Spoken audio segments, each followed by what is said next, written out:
sudah menghidupi di dalam kehidupan Paulus. Bagaimana kebenaran itu membuat Paulus berani untuk berjalan memberitakan kebenaran itu. Bagaimana kebenaran itu sudah menyelamatkan Rasul Paulus.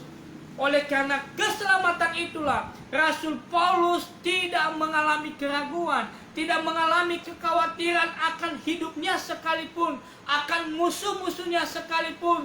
Rasul Paulus tidak pernah gentar, tidak pernah khawatir, bahkan tidak pernah mundur daripada Injil itu. Nah, Bapak Ibu Saudara diberkati oleh Tuhan Yesus Kristus. Kesaksian Paulus, dia berkata bahwa sampai dia masuk di dalam penjara, dikatakan di dalam penjara itu dia seperti orang penjahat. Padahal Paulus bukan orang penjahat, Bapak Ibu.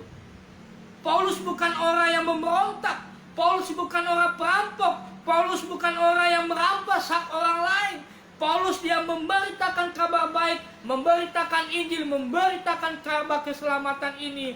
Sehingga dari hal inilah Paulus dimasuki di dalam penjara.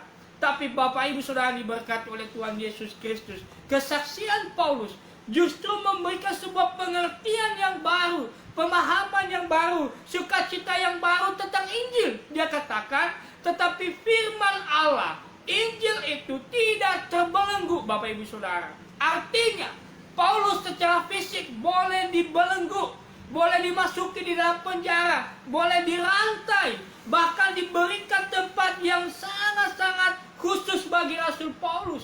Tapi firman Allah, Injil itu di dalam hidupnya, kesaksian Paulus tidak terbelenggu. Justru di dalam penjara apa yang dia lakukan, Bapak Ibu Saudara? Dia berdoa juga, dia memuji Tuhan, dia berdoa buat jemaat-jemaat yang sudah dia layani. Luar biasa, Bapak Ibu Saudara, diberkati oleh Tuhan. Artinya begini, Bapak Ibu Saudara, firman Allah tidak bisa terbelenggu, tidak bisa dibatasi oleh keadaan kita secara manusia, oleh kehidupan kita secara fisik. Alkitab, firman Allah itu tidak bisa berhenti sampai saat kita masuk di dalam penjara seperti dialami oleh Rasul Paulus.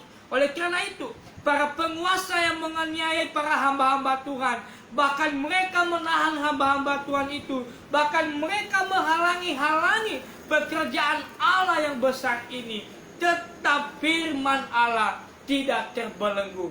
Oleh karena itu, Bapak Ibu Saudara diberkati oleh Tuhan. Makanya dalam Roma pasal 1 ayat yang ke-16 dikatakan, sebab firman Allah hidup dan kuat, lebih tajam daripada pedang bermata dua.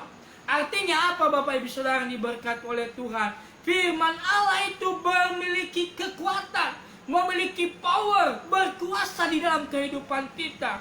Firman itu berkuasa untuk memisahkan mana yang salah, mana yang benar, berkuasa untuk memberikan kekuatan yang baru bagi setiap kita yang percaya kepadanya. Oleh karena itu, Bapak Ibu Saudara yang diberkati oleh Tuhan, firman Tuhan tidak kompromi. Firman Allah tidak ada kompromi dan tidak bisa ditawarkan oleh apapun dan keadaan apapun yang kita alami, Bapak Ibu Saudara yang diberkati oleh Tuhan. Karena kenapa? Firman Allah itu memeriksa hidup kita. Firman Allah itu menasehati kita. Firman itu jujur. Firman itu terbuka. Firman itu tidak bisa disembunyikan, Bapak Ibu Saudara. Itulah yang membuat Paulus berani menyampaikan firman ini kepada siapapun.